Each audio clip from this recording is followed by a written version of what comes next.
Hello, this is Feminine Features. The main purpose of this show is to discuss chick flicks. I'm Anne Sully Sullivan. I'm Jenna Morrissey. And I'm Windsor Jewel. And this week we saw What Women Want. In order for you to enjoy and understand this podcast, we recommend that you watch before listening. But if you haven't, here's Jenna with some background and a brief synopsis. Hello. Hi, Jenna. Hello, folks. How are we doing? Hey. I haven't seen you guys all day. You hung I out know. all day without me. No, I ditched Windsor at the earliest opportunity. Right. That's true. Right. And I appreciate it because we were at work where one should get ditched. And also, Windsor had to watch What Women Want.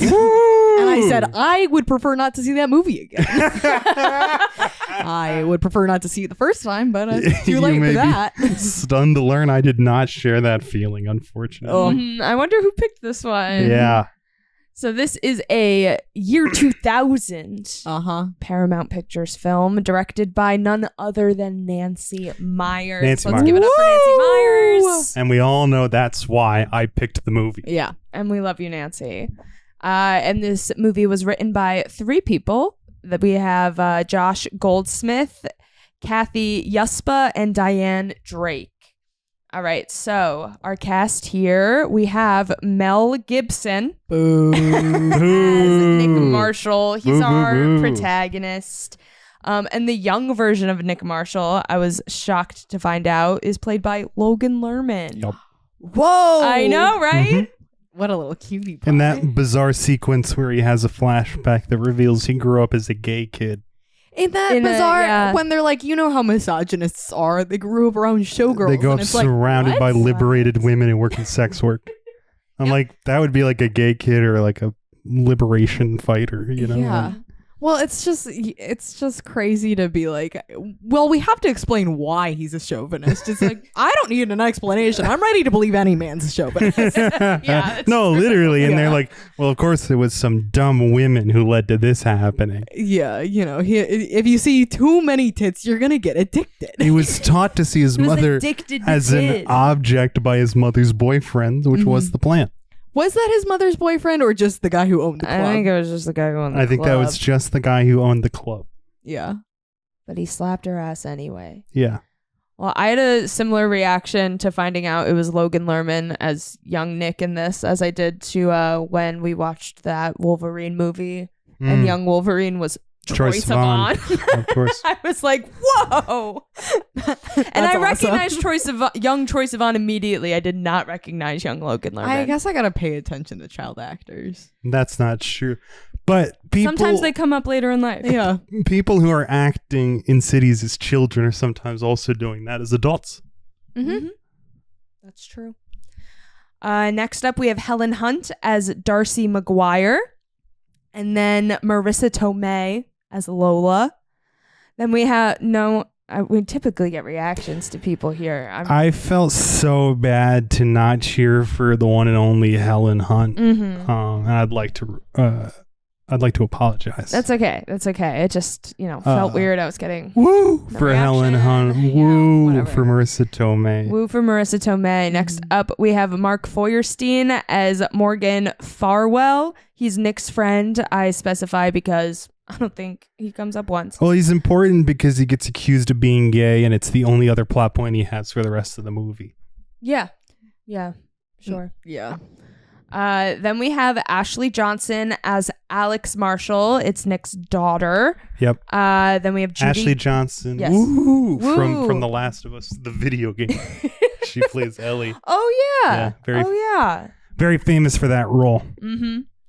Then we have Judy Greer, who we welcome back to the podcast, Woo. as Erin. Sorry to interrupt you on everybody. It's okay. Go Just ahead. saw that she's the new spokesperson for Allstate Insurance. I did see that too. I was like, is that Judy? So we're not going with the character this time. We're going with the character actress Judy Greer. Hey, Good for her. Good for her. Next up, we have Lauren Holly as Gigi, Nick's ex-wife. Then we have Alan Alda as Dan Wanamaker. Woo! Woo. Yeah. Love him on The Homina, West Wing. Yeah. You said it, Windsor. Then we have Delta Burke as Yeah. Valerie Perrin as Margot, and Lisa Edelstein as Dina. They're all just like women who work at the office. Yeah, and they're top-notch TV actresses. Yes. Yes. Big fans of everybody involved. Next up, we have Sarah Paulson as Annie. Woo! That she is Nick's secretary. Mhm. Mm-hmm. Then we have Anna Gasteyer as Sue Cranston. Mm-hmm. Loretta Devine as Flo. Woo! She's the door woman. Yeah, 2 scenes and she's great. Yeah, she's great. Mm-hmm. Then we have Diana Maria Riva as Stella, who is his house manager, housekeeper. Sure. I like house manager. I like house manager. Yeah, she disappears from the movie She does. fully. She's like, yeah. She wakes him up every morning and cleans and cooks. Yeah. Yeah. Then we have Eric Balfour as Balfour as Cameron. He is Alexandra's much older boyfriend. Yeah. Ew. You. And then we have Bette Midler as Dr. Perkins. Woo! And she's uncredited. Homina. Uncredited. She said, "I'm just doing this one for fun." Yeah. Just dropping in, hanging out with my good friend Mel. Mm-hmm. Well- And Nancy. Nancy. Yeah, it's all about Nancy. Yeah. All right. So let's get into this movie. What do women want? Beats me. Are we Hey, going to find out? sound off in the comments? We're going to crack it here today, folks. Uh-huh. Mm-hmm. So Nick Marshall is a sexist and pompous advertising executive living in Chicago. Mm-hmm. His ex-wife Gigi just got remarried, so he is left to watch their 15-year-old daughter Alex, who he's pretty distant with, while she goes on her honeymoon. At work, he's up for a promotion, but learns that the company has gone with an outside hire, a woman named Darcy, and his boss explains it's because they want the firm to focus on advertising to women. They used to be number 1 in the industry, and now they're number 3. Seemingly because a lot of the campaigns created by Nick are just women in bikinis holding the product. Mm-hmm. So Darcy comes in and gives everyone a box filled with products for women and tells them to come in the next day with pitches for whatever spoke to them. And that night, Nick uses all of the products. He waxes his legs, uses a pore strip, and puts on tights.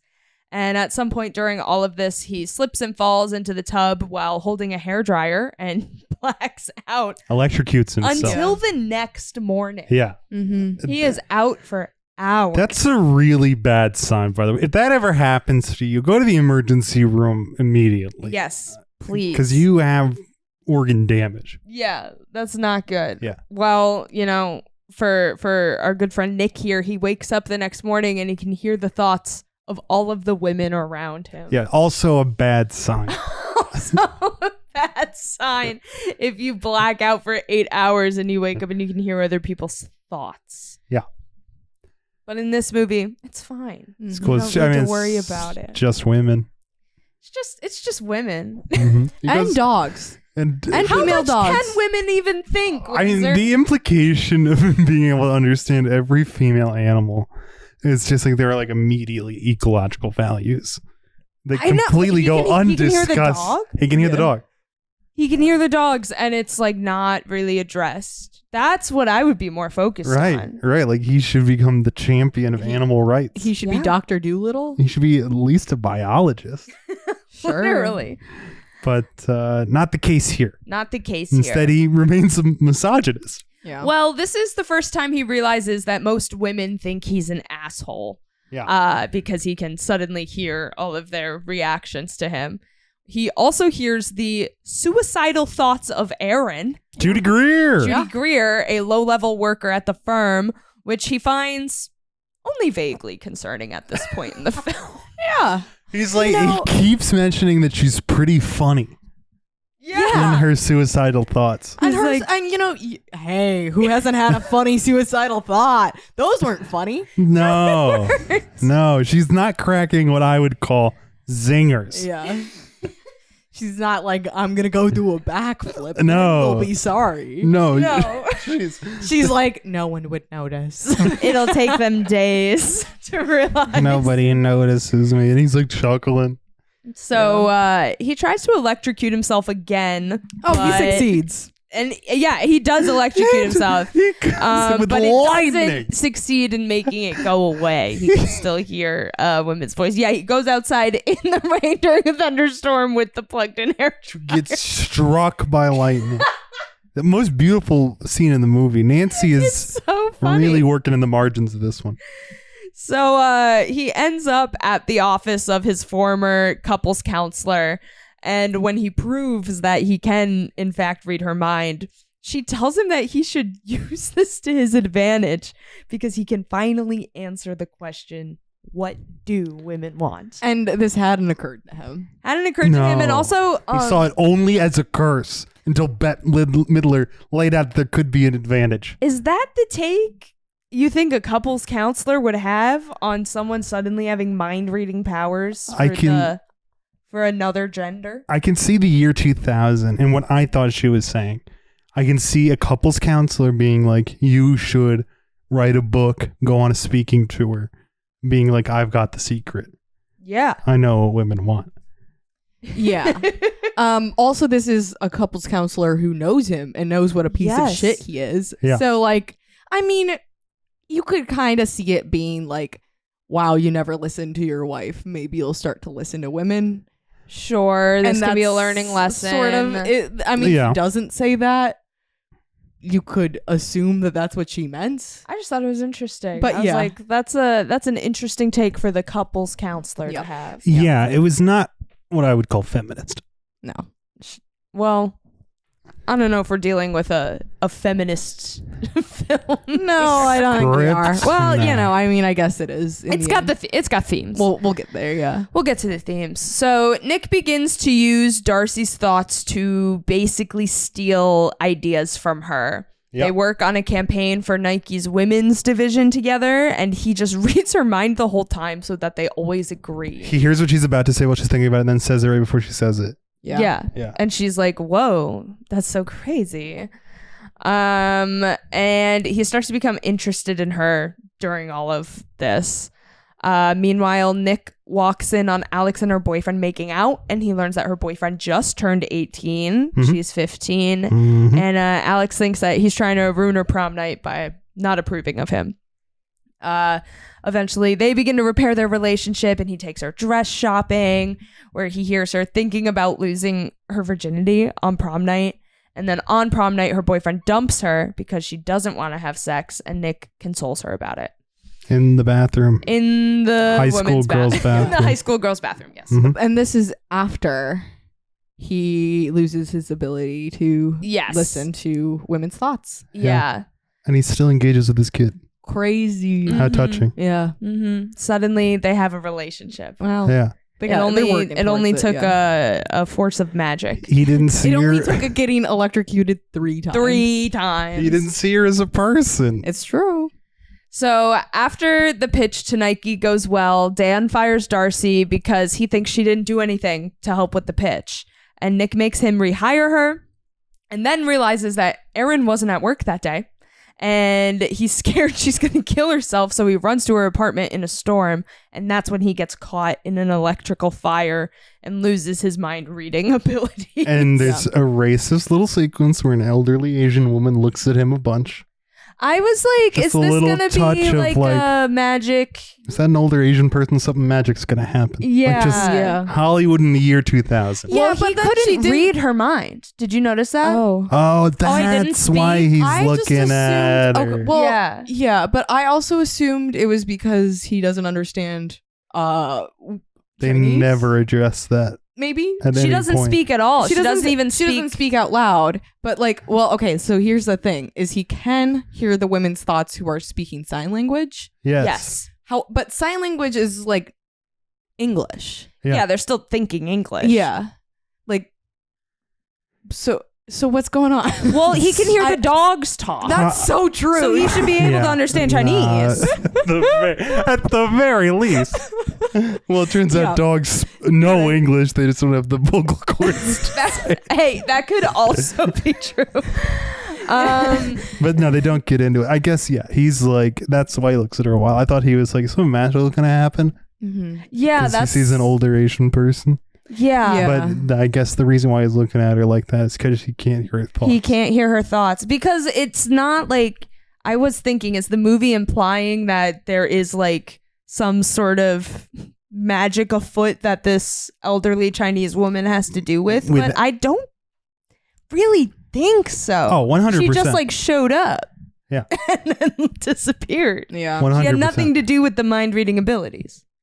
I think the movie... It's not like Freaky Friday remake. And Freaky Friday, they're like, this is what happened. Yeah. And in this movie... They're like, you go to the Chinese restaurant and then you swap bodies. Nancy's like, you can't just get hit by lightning, and there's got to at least be an older Asian woman he looks in the eyes for a little bit. Like, I don't think they're like being like, this is the rules. Well, but I think you're supposed to be like, maybe there is something more here. He realized he couldn't hear her thoughts and decided he was okay with it. And then the thing happened. And then that's, I don't know. I think you're giving the movie too much credit. Yeah, it does seem like it's supposed to just be like a visual metaphor of like a lesson has been learned, the curse is over kind of thing, which is because an elderly Chinese woman with no lines showing up to symbolize the fact that the curse has something been magical has occurred. Well, I would not put it past the film. Yeah, I'm not. I wouldn't put it past the film. It's good. It's just that. No, I think that I think that's a good interpretation. And it's in line with a trend we've seen in the past. Yes. It is a established visual metaphor. Yeah. It is. Yeah. It's just crazy that they did it and it was unspoken and never addressed. It's used as such shorthand. It truly is gross. Yeah. Like the stereotype is so a given. Yeah. Huh. Well, I'm glad we talked that through. Yep. Won't be our last time talking about racism. No. Then so he loses his mind reading ability, but he still goes to Erin's place and he gives her a promotion. And she didn't kill herself. So that's a W.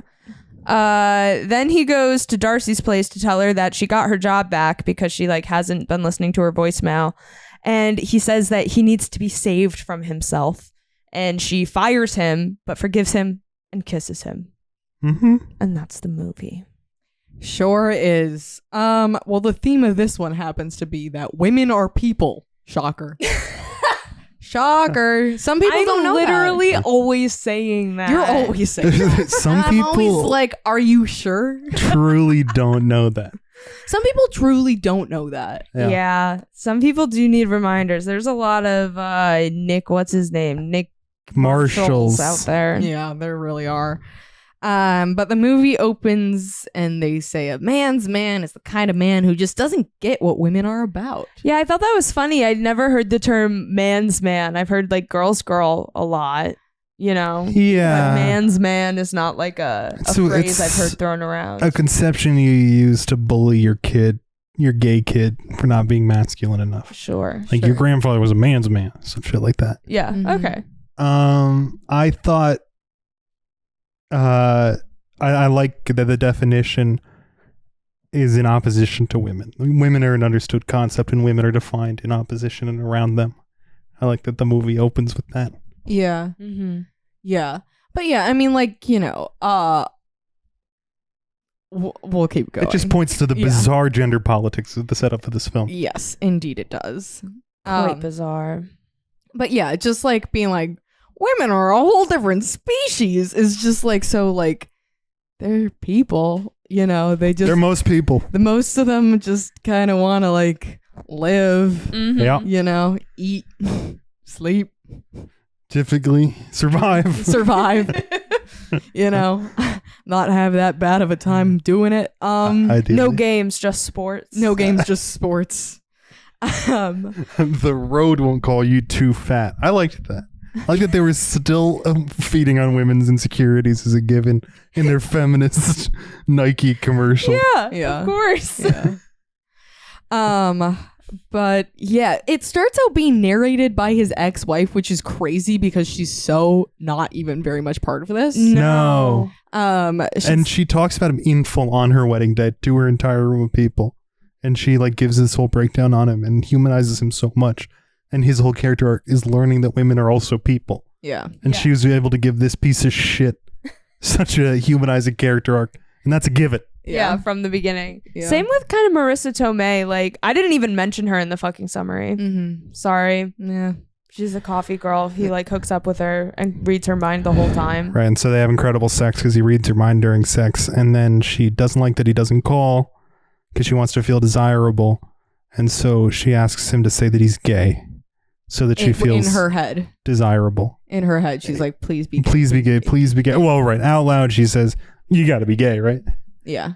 And the only value of this entire plot line, besides Marissa Tomei is good, is Mel Gibson saying, yeah, I'm gay. He doesn't even really sell it. I thought he was going to put a voice in it. Well, it's because it's because in real life he's a homophobe and famously not very professional. And so you don't got a little gay voice ready to go? No. Show us a limp wrist. Maybe 5 It's years Pride Month. prior. Maybe in the 80s he would have when he was still having fun. This is too late. Damn. All right. But yeah, the ex-wife is narrating. She says, I never should have married him. I don't think he understood a thing about me. Yep. Mm-hmm. And then they say, Alan Alda tells them, getting into a woman's psyche is not exactly your strong suit. Yeah. He doesn't, he doesn't think women are people. No, he likes to have sex with them and treat them as sex objects. Yeah. Because of his upbringing. Because of his upbringing. And when he watches, because of his upbringing around a ton of women who were supportive of him and helped build him into the person that he was. And were confident in their, the way they presented themselves. It implies as if Vegas showgirls just like literally are sex objects. Yes. Yeah. Practically, and teach that reality to the people around them. Yeah. As opposed to them being people too. Well, it's as if the script is not aware of the lesson it's- that Nick learns by the end of the film. Exactly. Well, it's like I'm watching my mom getting her ass slapped by her boss, and I'm like, awesome, my mom's an object.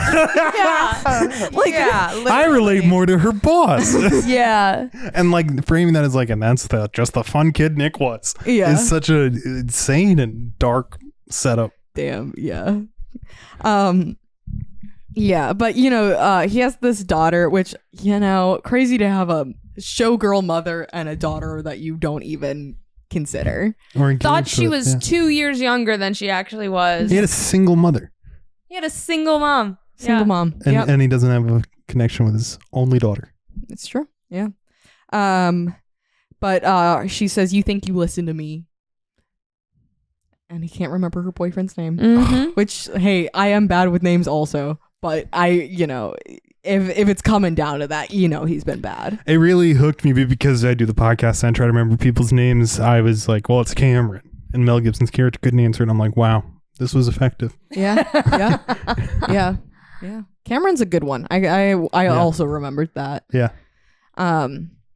Yeah, but then he doesn't think women are people, and then he begins to read their minds, and he says, almost every woman I know thinks I'm an asshole. Yeah.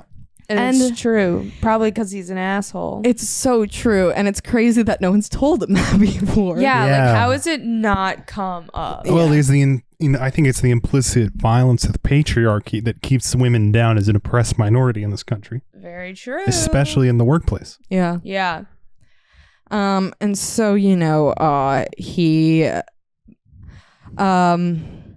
he's told there isn't a single woman that I treat that doesn't wish her man understood her better. And then he sees the value in this. He starts to listen to what women are thinking, and he realizes they're people. Mm-hmm.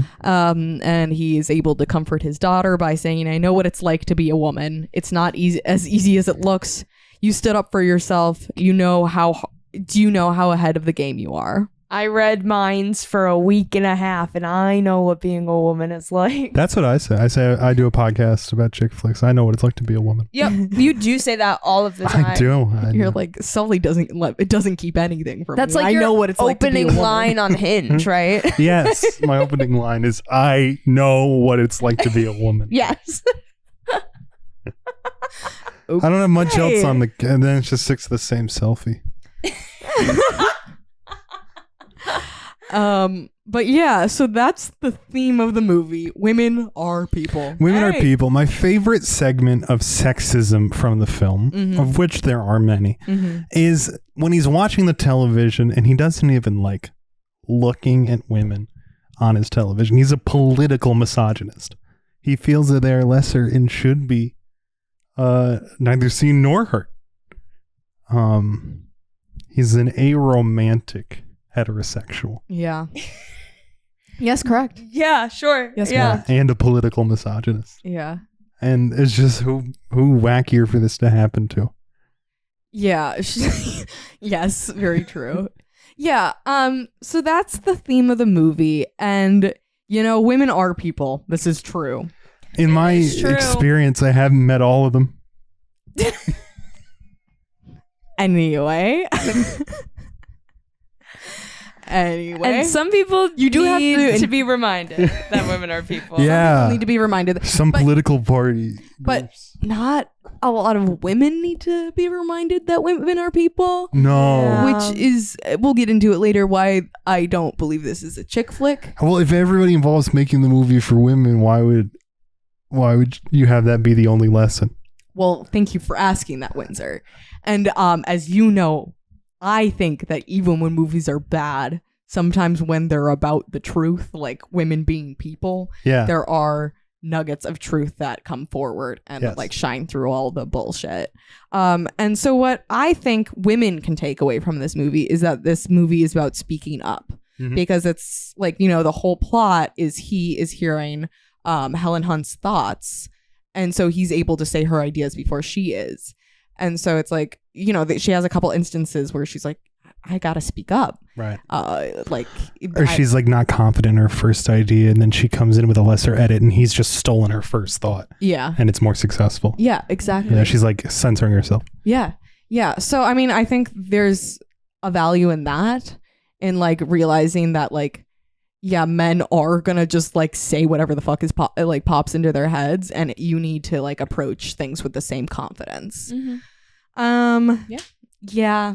Yeah. That's what's going on. Yeah. Sure. Let's talk quickly about the suicide, because that's crazy. Crazy. It's crazy. Crazy subplot for the movie to have. Yeah. Saving. I like that. Yeah. If he didn't learn anything, he might have saved a life. It's true. He did something with the mind reading ability. Yeah. Yeah. Besides lead to a really uncomfortable next couple of weeks at the office. Yeah. Where like Helen Hunt's back and all of that. Alan Alda's like, okay, I guess he sucked, and for what reason? Mhm. Again, he read your mind. And I hope Judy Greer still gets the job, because Nick got fired. Yeah, Nick got fired almost immediately Almost- after hiring her. Like, I don't know Yeah. that it's a decision that went through. And But he he's sorta still, channels- he's still talking to Helen Hunt. Maybe they'll cover it after they make out, after the Mhm. credits end right. and they return to a conversation at some point. I'll be like, oh, Judy Greer almost killed herself today, and if you don't give her the promotion, she'll do it. Yeah. Yeah, Judy Greer. But like, you hear, I mean, the thing is, it's like, if I were to get the ability to read minds, Yeah. and I start listening to Windsor over here, And like, bad delete- example because we are friends and I know you're not serious, but like, concerning. I'd be concerned I think you'd be pleasantly surprised by how little you're. by how little that's occurring, and certainly lately. Yeah, of course. Yeah, I'm very happy for you.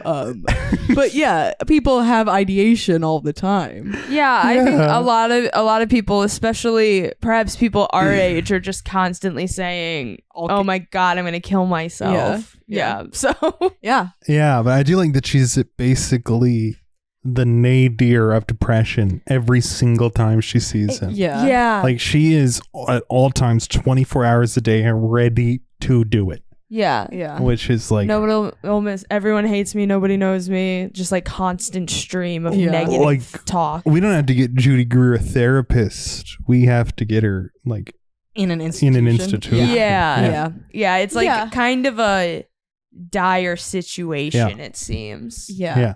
I mean, usually when they hire someone, they ask for an emergency contact. I'd be on the phone with that person pretty damn fast. Yeah. But then again, how do you explain Well, it? that's the problem. That's the other I mean, problem I think you with the can film. just lie. Be like, I heard her talking about killing herself. Right.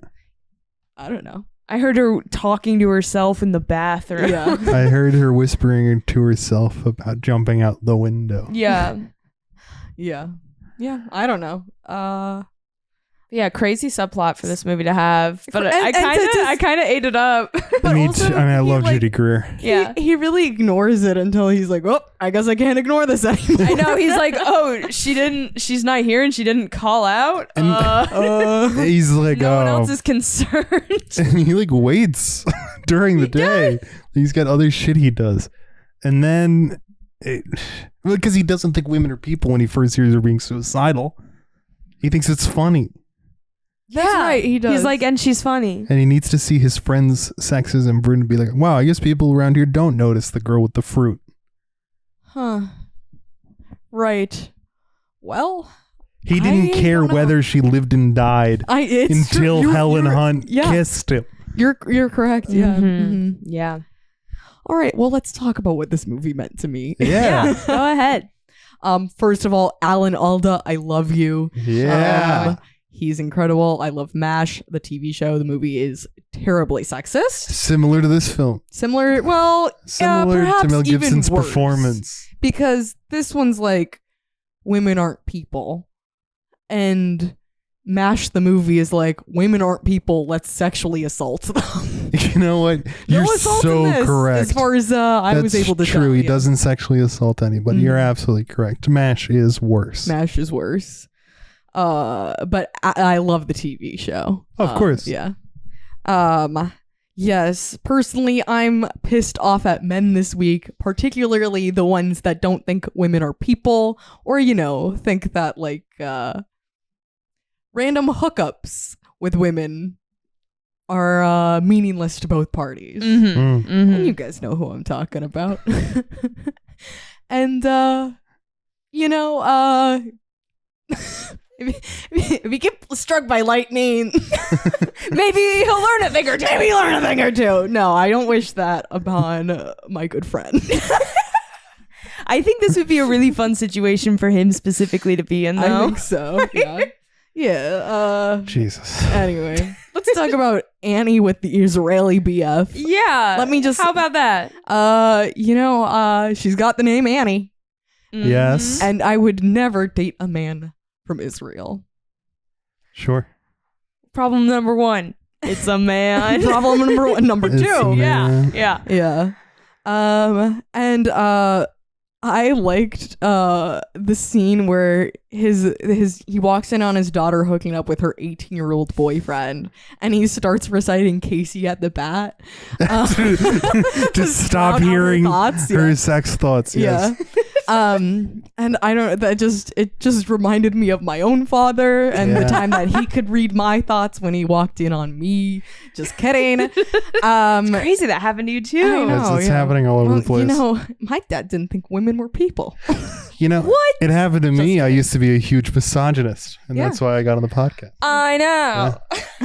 Yeah.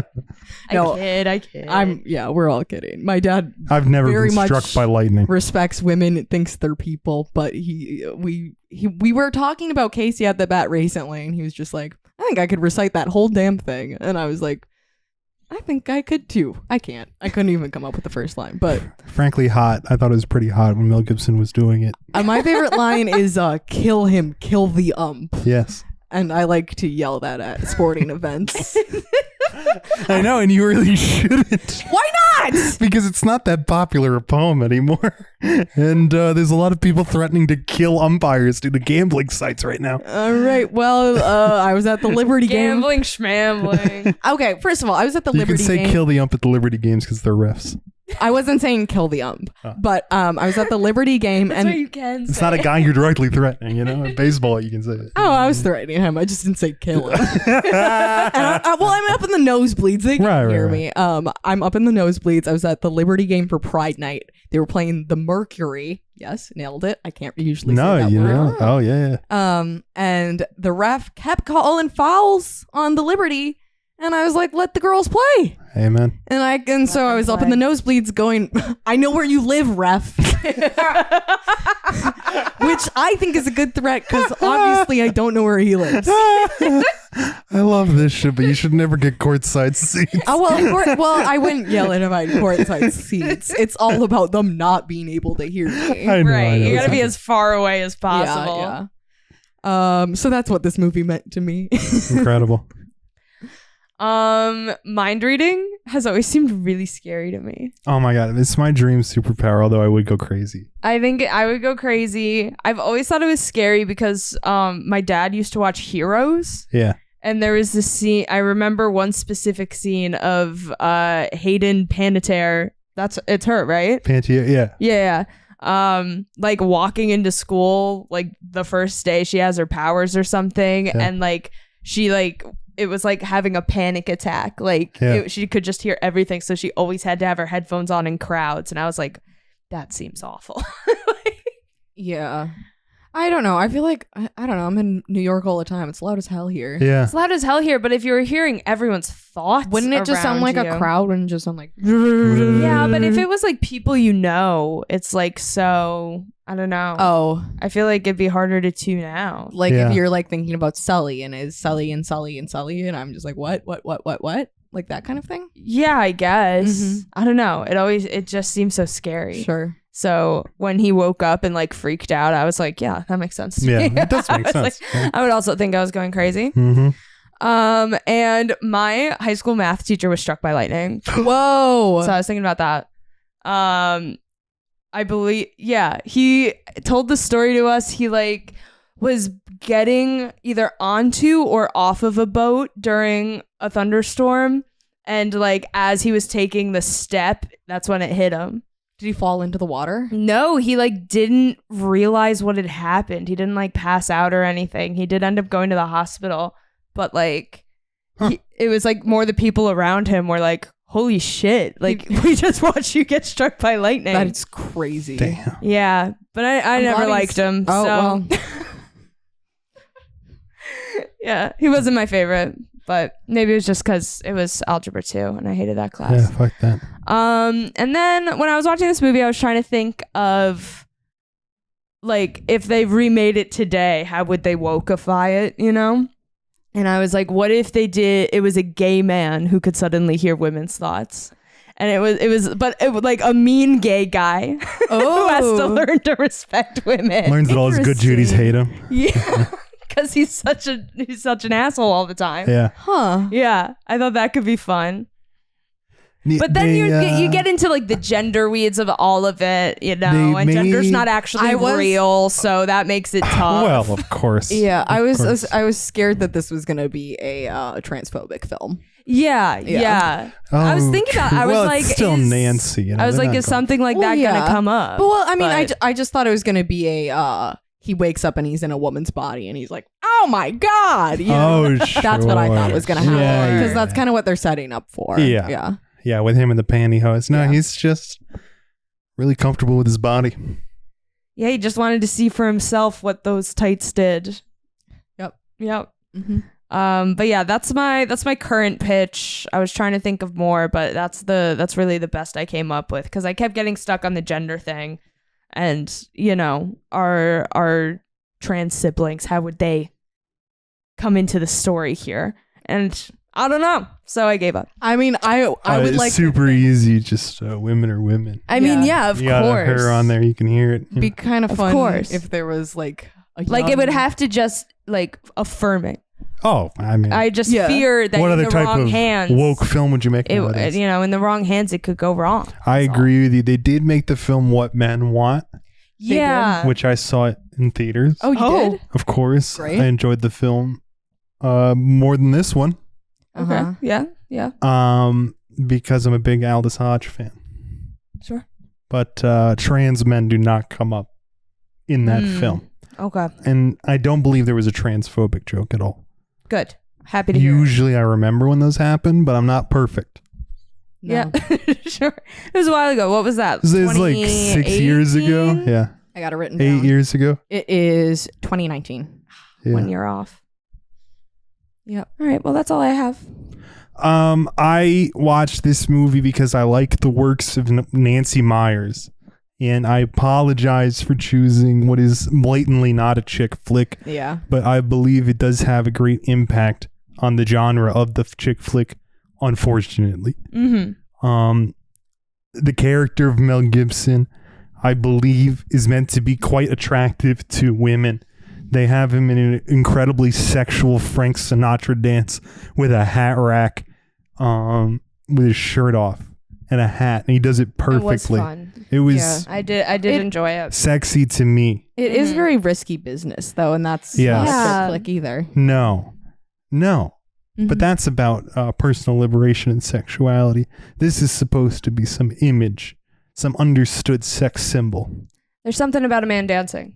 Something about a man that he's comfortable in his masculinity, which I believe was what they were trying to express. With the tights and the bra Right. as well. He's not the waxing of the covering legs. anything up. He just loves being a man as a cultural institution and hates women as a cultural institution.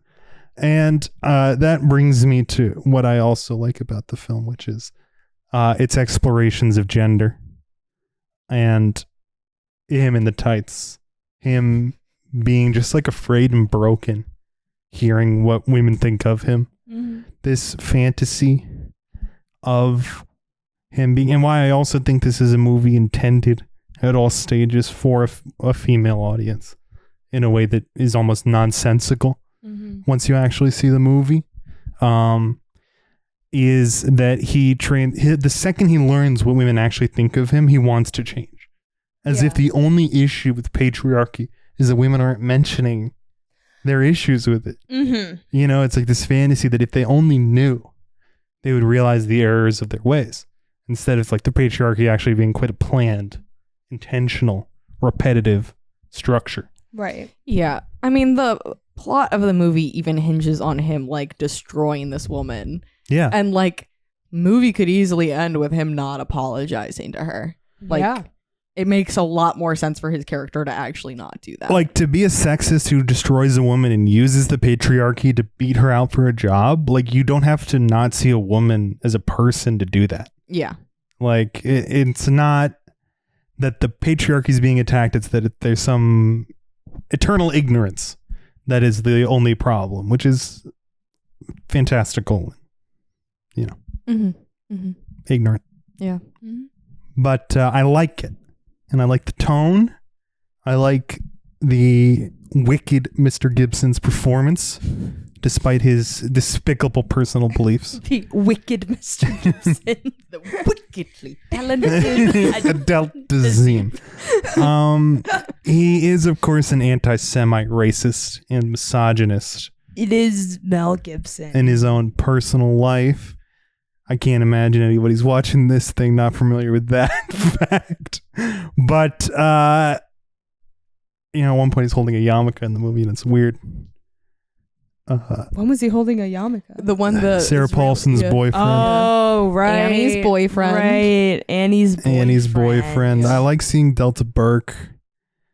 Although the joke with her and Valerie Perrin not having any thoughts, Yeah. that was fucked up. It was fucked up, but also I was like, who are these women? Sarah Paulson's his assistant. Who are Yeah. they? They're his secretaries. You get assistant No, and secretary? Sarah Paulson's his secretary. They're his assistants. Huh. What? And I Does he feel need so much assistance with? it's Because implied. women are running every part of his life. He's got the house manager, housekeeper at home. Yeah. He's got 3 women in the office taking care of Right. him. Like, Jesus Christ. Mm-hmm.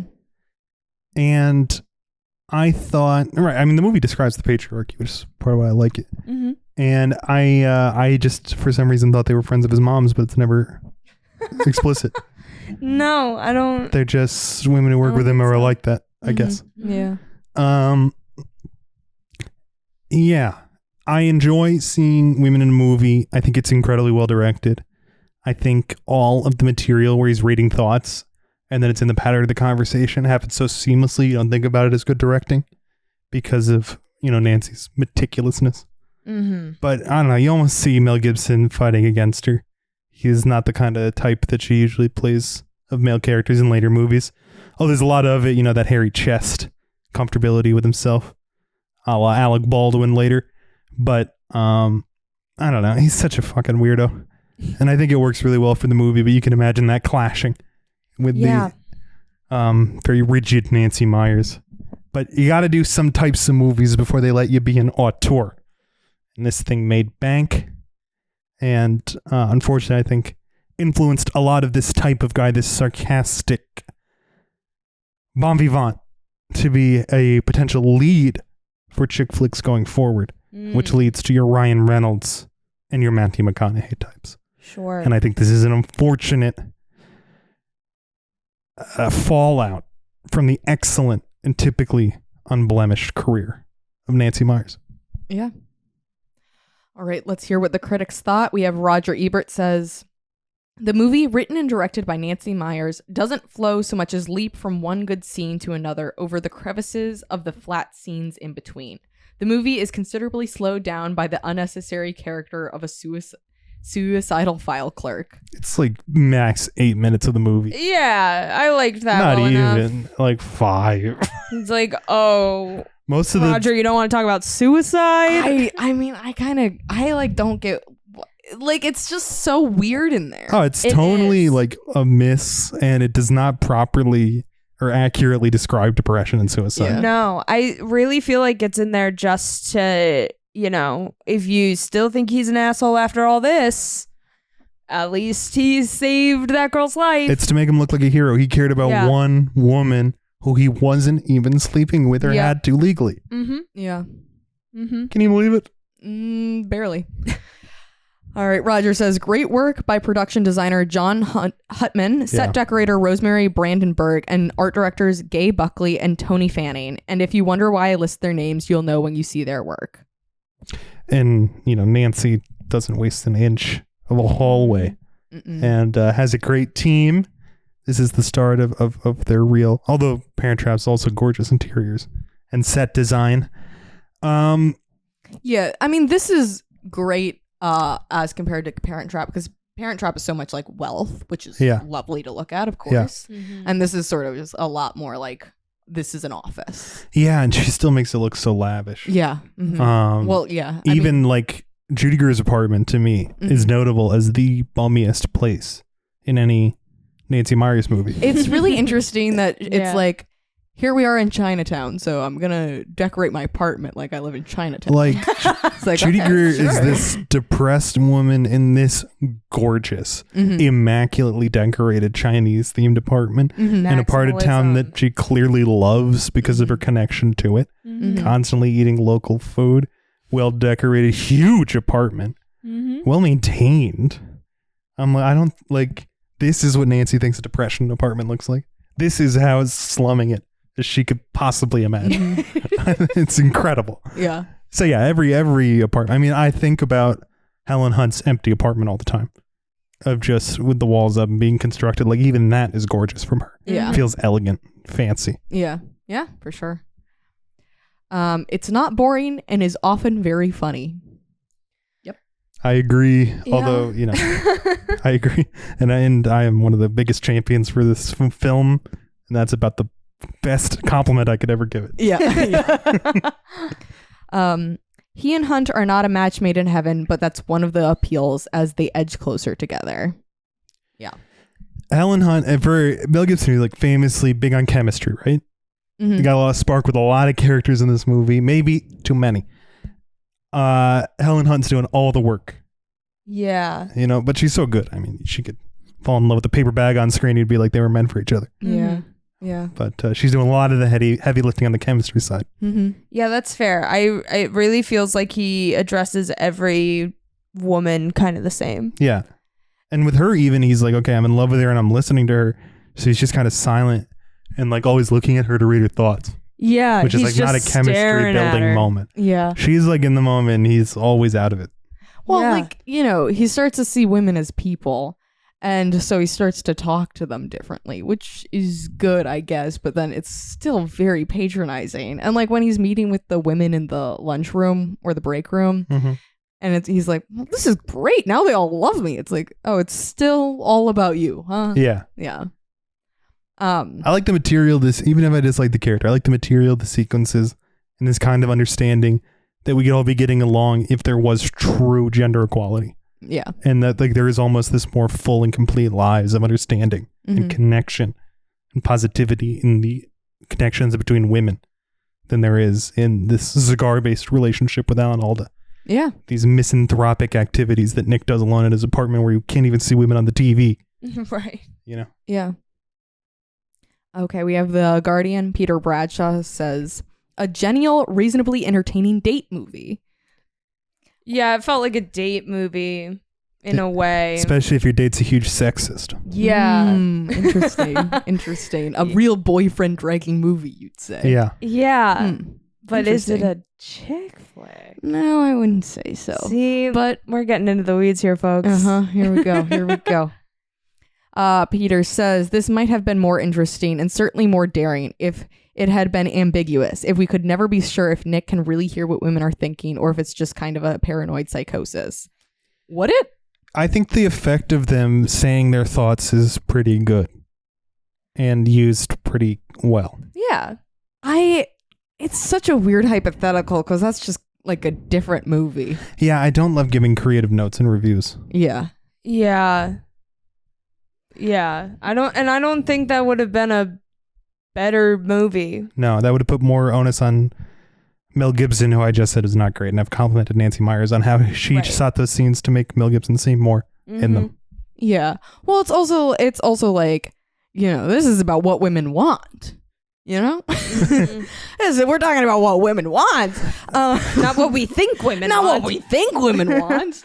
And like, I think it's a lot cleaner for the movie to just be like, he reads thoughts, done, instead of have you getting kind of bogged down and like, is he, isn't he? He's definitely a less likable character because you can do the straight up math on the magical power. That's why he treats women as equals. Yeah. You're like, okay, so you're like a child.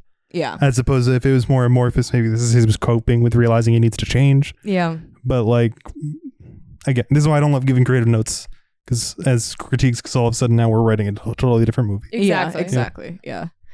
All right. Peter says, when he overhears women thinking about him, it's all pretty complimentary stuff. For example, he never hears anyone think, Jesus, look at that dye job on that.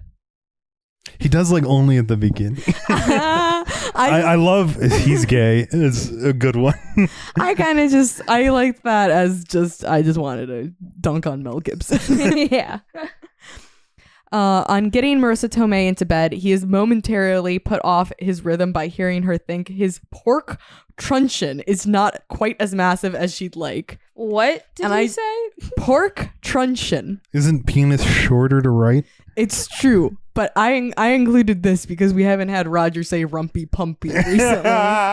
And I just wanted to say, wow, remember critics used to write. Wait, what did he fucking say? Pork truncheon? Yeah. Jeez, this sounds like the world's worst German dish.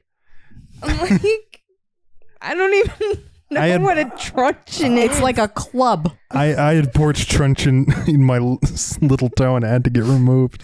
We gotta stop. We gotta stop talking about this. What women want is a picture that tries to have its cake and eat it by appearing to let Mel cede some of his sexual and professional status to women and yet remain 100% successful hunk. But it does this with a certain amount of brio. A watchable performance from Ashley Johnson as Alex, Mel's daughter. A watchable performance? Is that what it said? I have to agree. I watched and went, yep. I saw it. I don't know. I liked the dress trying on sequence. Yeah, I thought it was cute. So weird. I mean, I just agree with the whole having its cake and eating it too. Yeah. Like with Helen Hunt going for him at the end when he's like, I've been sabotaging you. It's like, girl, have some respect. Yeah. But, she does fire him, but that's true. She's like, she has respect professionally. The movie almost has to go in a different direction because he just says, I read your mind and stole your ideas. Mm-hmm. And it's just like, okay. Yeah, no follow-up? Put him in a padded cell. Yeah. Like, I don't get why all of a sudden he's like, Helen Hunt, you gotta trust me, but this is the plot of the movie. And she's like, well, I'm in the movie. The cameras are rolling. Yeah. You stole my idea. What women want to, it's Nick Marshall and Judy Greer in the institution together. Yes. Getting along, being friends, equals. Mm-hmm. All right, let's talk about the impact on the genre. Do we consider it a chick flick? No. No. Yeah, no. No, I was hopeful going back into like it. But no. it could be if it was a little bit different in some ways. I can't like put my finger on it. It's the unnecessary romance, which is very chick flicky to me, and it's the makeover scene. Yes. Yeah. Yeah. It feels like they're trying to shoehorn it in. And that's why I picked it. It's like, when I said to you today, like if it walks like a duck and it quacks like a duck and it's made by people who are duck professionals, it can still be a man movie. Yeah. Just because it's all about fucking Mel Gibson. Yeah. And it's about him learning that women are people. Yeah. Yeah. And he doesn't even really sink in. Yeah. No. You know, at best, he's like, my daughter's a person. Yeah. Yeah. My daughter and My daughter's a person, and people I work one with shouldn't suicidal kill coworker. themselves. You know? Yeah. What I thought was interesting in this movie is we've talked plenty about how like there was a trend in the 2000s for movies to have women work in magazines, like that is the 2000s. And then the thing for men is to work in advertising. Mhm. Yeah. Even in How to Lose a Guy in 10 Days, the woman works in a magazine and the man works in advertising. That's what I Women was read thinking. magazines, men watch TV. The world is simple. If only- so true. if only Football and Truer fashion. words have never been spoken. and a gender reveal cake ads or magazine. Yeah. Glossy or a tiny CRTV. Yes. But yeah, and we mentioned What Men Want came out in 2019. Yeah. And then there was a Chinese remake of this movie in 2011, also called What Women Want. Hey, don't know what's that's about, but good for them. I imagine Cool. it's a similar plot. Yeah. Probably. Most likely in Chinese. Yep. I would think so. Do you think? I mean, I guess I still don't know what it's all about, but that's my guess. Something potentially racist, but I think mostly funny. Do you think there's a Shoot. magical white person in that movie? Cool. It's like, you know, a woman looks like my grandma being like over there. No thoughts. No thoughts. Little white woman. Can't speak. Yeah. Yeah. But yeah, Kathy Yespa and her husband Josh Goldsmith, the two of the writers on this film, went on to write 13 Going on 30. So Cool. apparently they can write a good Yeah. movie. And there's a character in that one named Jenna. Look at that. We need to find a chick flick or just a movie because this isn't a chick flick that has a Windsor in it. Sound off in the comments, guys. Get on that. Okay. we can spend a lot of time looking. All right. Well, that's everything I have. Yeah, all right. All right. Well, thank you everyone for watching. Thank you to Atlas Renee for art, Shishkin Productions, Brianna Harley for music. And next week we have a bonus 13th episode this Lucky season. number 13. Yep. Next week we'll be watching Mean Girls 2024, the new one, the musical, the movie. The musical. The one where they movie. sing songs. But it's just called Mean Girls. But it's just called Mean Girls. Follow us on social media. We have TikTok, Instagram, Twitter, Threads, and Letterboxd at FemFeaturesPod.